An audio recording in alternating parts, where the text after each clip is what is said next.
国防部11号发布消息，7号，荷兰海军特罗姆普号护卫舰舰载直升机打着所谓执行联合国安理会对朝鲜制裁决议监督任务的旗号，在上海以东侵权挑衅，解放军东部战区采取语音警告、起飞战机等方式予以外逼驱离。这是中方首次公开对荷兰舰机进行警告驱离。 荷兰方面日前声称，一艘荷兰护卫舰在东海航行时，中国战机在其周围空域盘旋，并所谓危险接近一架荷兰直升机。中国国防部新闻发言人张小刚11号回应指出，荷海军特罗姆普号护卫舰舰载直升机7号为上海以东侵权挑衅，解放军东部战区采取语音警告、起飞战机等方式予以外逼驱离，完全合法合理，全程专业规范。制造不安全的恰恰是 荷方而不是中方，中方已提出交涉，并正告荷方严格约束海空兵力行动，侵权挑衅必遭中方坚决反制。中国军队始终保持高度戒备，坚决捍卫国家主权安全和海洋权益。据荷兰国防部8号发布的声明，特罗姆普号前一天在东海执行联合国安理会对朝鲜制裁决议监督任务，2架中国战机在护卫舰上空盘旋。此外，该舰的舰载直升机 NH90在巡逻时也遭到中国战机的所谓危险接近，造成潜在不安全情况。 深圳卫视注意到，中国国防部新闻发言人特别点名，荷兰护卫舰和其舰载机出现的具体位置是在为上海以东，说明就在中国的家门口挑衅。因此，解放军派出舰机跟监驱离，正当合理且完全符合国际法和国际实践。值得注意的是，荷兰海军特罗姆普号从5月底以来就一直活跃在南海和东海，并大肆炒作。美太平洋舰队官网5月22号发布的消息显示，当天 荷兰和美国海军在南海进行了双边联合演训行动，特罗姆普号参加了此次军事行动。随后，荷兰广播联盟爆出，特罗姆普号在结束南海航行之后，穿越了台湾海峡。 欧洲媒体认为，在全球化北约和美国印太战略的影响下，北约成员国军舰到中国周边游弋，以显示存在感的情况在增多。中国外交部对此回应表示，中方一贯尊重各国依据国际法享有的航行权利，但是坚决反对以航行自由为名危害中国的主权和安全。实际上，荷兰海军护卫舰穿越台海并公开炒作，实属罕见。2021年，另一艘荷兰海军的护卫舰埃弗森号前往 亚太地区执行任务时，刻意避开穿航台海，理由是荷兰不应不必要地挑衅中国。观察认为，荷兰派出军舰不远万里跑到亚太活动，并一反常态对中国进行挑衅和碰瓷，背后有美国的身影。美国航空专业网站航空学家披露，特罗姆普号接下来将前往日本、美国夏威夷，参加美国主导的2024年环太平洋军事演习。 在乌克兰危机以后吧，欧洲在这个地缘政治上面与美国这个逐渐靠近是一个大的这个趋势。它也跟随着这个欧洲的其他的国家，最近几年也是逐步的在这个印太 地区发挥所谓的这个安全作用，来吸引地区相关国家与荷兰乃至整个欧盟合作，在这个军事方面呢，在所谓的这个印太地区呢，有更多的能见度，将是它的一个趋势。深圳卫视注意到，荷兰方面这次在中国家门口的挑衅行为，打着的是执行所谓联合国安理会对朝鲜制裁决议监督任务的旗号。而国防部新闻发言人张小刚11号就荷兰海军舰载直升机 挑衅答记者问时就明确指出，荷方所言颠倒黑白，其侵权行径欲盖弥彰。张小刚强调，荷方是谎称执行联合国任务，在他国管辖的海空域炫耀武力，制造紧张局面，损害两国友好关系。实际上，2022年6月初，加拿大也炒作其军机与解放军军机相遇问题，当时打的幌子也是所谓执行联合国任务，但实际上，中国就是联合国安理会常任理事国。 当时，中国外交部发言人就指出，联合国安理会决议从未授权任何国家以监控违反决议活动为由，在他国管辖海空域部署军力，开展监视活动，对任何以执行决议为名危害中国国家主权和安全的行为，中方都坚决反对。据英国《卫报》报道，欧盟委员会预计本周将披露对中国电动车征收临时关税。一些汽车巨头担心，这将损害他们在中国市场的利益，进而破坏全球供应链的良性竞争。欧洲议会选举结果显示，欧洲政治正在急速右倾，这可能将反映在未来欧盟的政策中。据英国《卫报》9号报道，欧盟最早会在12号披露对中国电动车征收临时关税。据悉，7月4号之后，欧盟委员会将有4个月的时间与成员国协商，决定是否将临时关税变为永久性关税。最终的永久性关税将于11月确定。对此，外交部发言人林健11号表示，欧盟对中国电动汽车的反补贴调查的实质是贸易保护主义。欧方在调查中存在许多不合理、不合规的做法，指控的所谓中国补贴项目也根本站不住脚。如果欧方一意孤行，中方绝不会坐视不管，将采取一切必要措施，坚决维护自身合法权益。对于欧盟这番保护主义举措，其所谓受益对象们似乎却并不买账。宝马、大众、法拉利等众多欧洲车企纷纷反对，并开始担心这种做法是否会带来负面影响，损害汽车产业内以及全球供应链内的良性市场竞争。China alone is almost as big as if you put Europe and United States together. So it's not a surprise that also for our vehicles, also at the upper end, China will have a dominant position. If you look at wealth growth in China over the last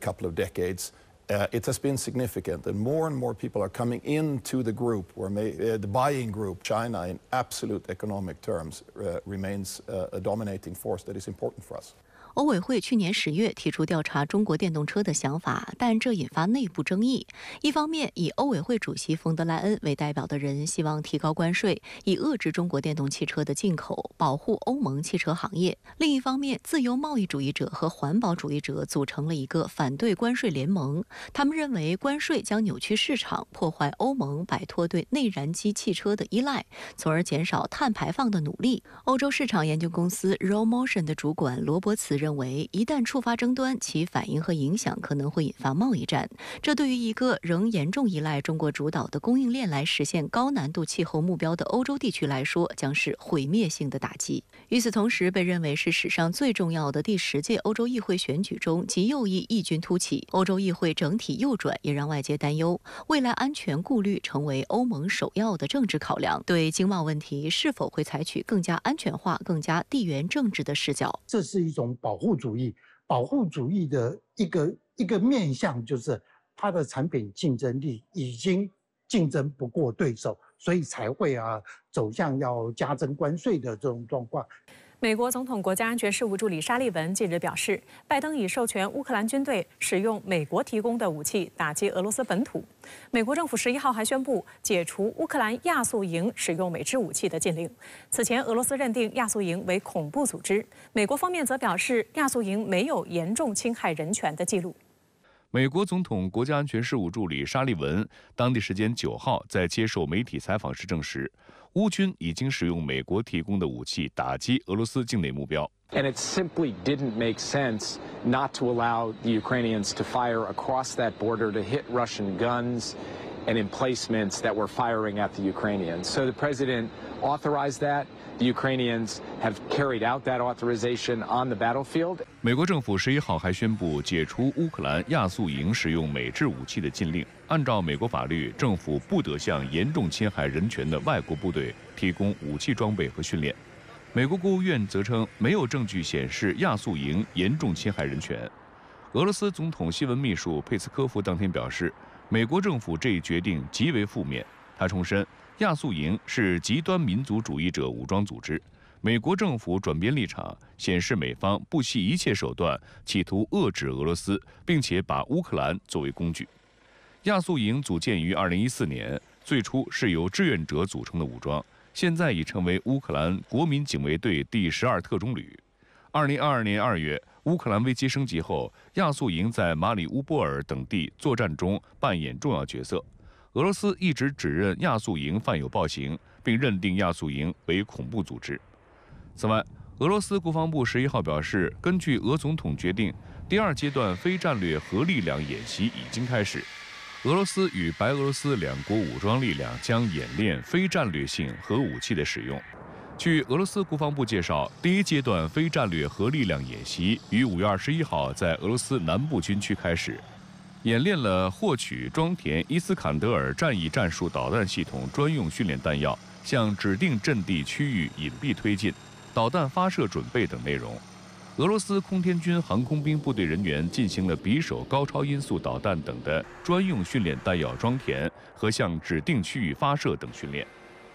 美国政客此前一直声称力挺乌克兰是为了所谓的自由和民主，而在美国哥伦比亚广播公司播出的节目中，美国共和党参议员林赛·格雷厄姆直白地道出了美国的真实图谋。They're sitting on $10 to $12 trillion of critical minerals in Ukraine. They could be the richest country in all of Europe. I don't want to give that money and those assets to Putin. If we help Ukraine now, they can become the best business partner we ever dreamed of. 就在此言论曝光的前一天，匈牙利总理欧尔班就已经透露，美国及其盟友将乌克兰视为一个潜在的巨大收入来源，只要俄罗斯被击败，他们就能控制乌克兰。他还表示，这场冲突对西方的军火供应商、债权人和投机者来说是一支强心剂，这也是冲突延宕至今的原因。This has always been what the West wants to use Ukraine for. They're not interested in having a partner. They're interested in having another source of extraction, right? They're using Ukrainian people as bullets, basically. I think it's immoral, but I've heard the argument that, oh, this is a great deal. And my answer to that is, why don't you tell us the Ukrainian casualties? And I asked them how many Ukrainians have died and been injured. And they claimed they didn't know.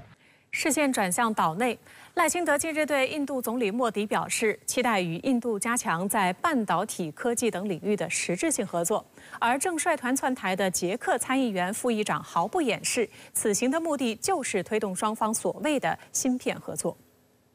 由参议院首席副议长德拉霍斯率领的捷克参访团10号抵达台湾，开展为期6天的窜访行程，期间将与民进党当局高层会面。当中的重头戏则是出席所谓台北捷克中心的揭幕仪式。该中心是隶属捷克驻台北经济文化办公室的新机构。值得注意的是，这也是赖清德当局上台以来窜台的第2个西方国家议会代表团。捷克的相关的参访团其实是与美国的相关的议员的窜台的目的有它的相似性，都是要在政治、经济或别的方面与台湾方面加强相应的勾连。那么这样的一种相应的勾连，其实也是对一中原则的一种冲击与影响。外界认为，这个参访团行程包括一场捷克半导体商机说明会，这暴露了他们窜台的真实目的。根据捷方说法，他们希望获得发展半导体产业的经验，并很欢迎台积电等半导体公司前往捷克设立研究中心。事实上，蔡英文当局在过去8年执政期间，台积电等台湾半导体产业巨头就获批前往美国、日本、德国等地设厂，成为蔡当局与这些西方国家发展关系的重要手段。如今，赖清德继任后也继续推动以芯片谋独，企图在外事领域寻找突破口。在本月初的印度国会选举中，莫迪领导的人民党以惨胜的结果保住执政地位后，赖清德随即在社交平台上发文祝贺，宣称愿与印度强化在经贸、投资、半导体科技等领域的实质合作。而莫迪没过多久也回复称，很期待台印之间的关系更紧密，并以所谓总统称呼赖清德。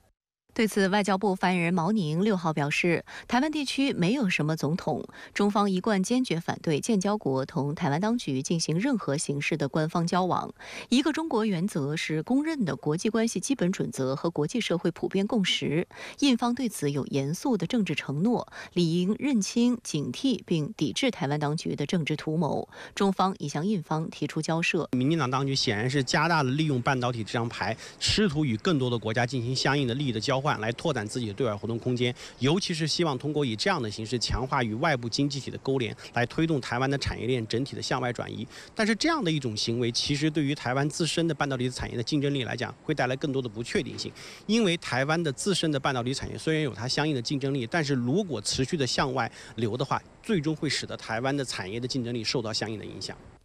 据印度电子和信息技术部统计，该国2022年半导体市场规模约为156亿美元，而同期越南的半导体市场规模约为172亿美元。虽然规模不及越南，但莫迪政府提出了要在2026年达到630亿美元的计划，这意味着每年需增长约119亿美元才能完成计划。实际上，许多外资企业在进入印度后，很快便发现这里并非想象中的乐土，其中台资企业在印度的遭遇尤为引人关注。例如，来自台湾地区的企业伟创，在民进党当局所谓新南向政策的路径下，希望发展成为美国苹果公司在印度的重要代工厂商。但2023年，在深耕印度市场15年后，伟创从最初的满怀希望到最终失望撤退。伟创在印度市场的经历充分暴露了印度制造业的短板。一方面，印度的劳动力素质参差不齐，难以满足高端制造业的需求；另一方面，印度的基础设施建设滞后，电力、水源等基础保障不足，严重影响了企业的正常运营。在2020年，还曾发生过因劳资纠纷导致伟创位于印度南部萨普尔的工厂遭到约2000名工人及民众的打砸的恶性事件，生产线和车辆被毁坏，数千台 iPhone 新手机被偷走。有西方希望印度能够部分替代中国大陆的产业链的重要性，但是对于岛内的相关业者而言，他们在印度投资的记忆是并不那么美好，相当多的台企在印度的投资是谈不上成功的，甚至失败的。因此这样的一种政治逻辑与市场逻辑之间就会产生我们所看到的比较大的温差。而未来能不能如台当局所愿，我觉得恐怕还要看台湾业者相应的态度。